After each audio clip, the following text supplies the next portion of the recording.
মোমবাতিটা নিভে গেল কেন?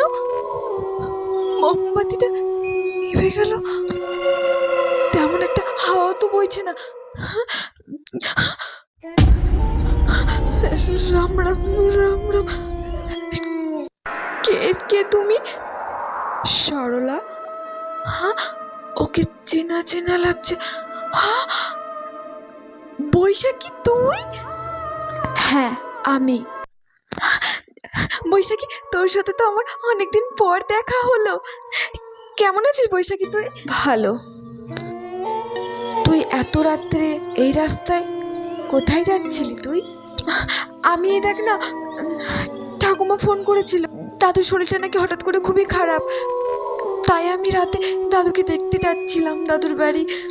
ও, তোর তো বিয়ে হয়ে গেছিল শুনেছিলাম, তুই কবে আসলি?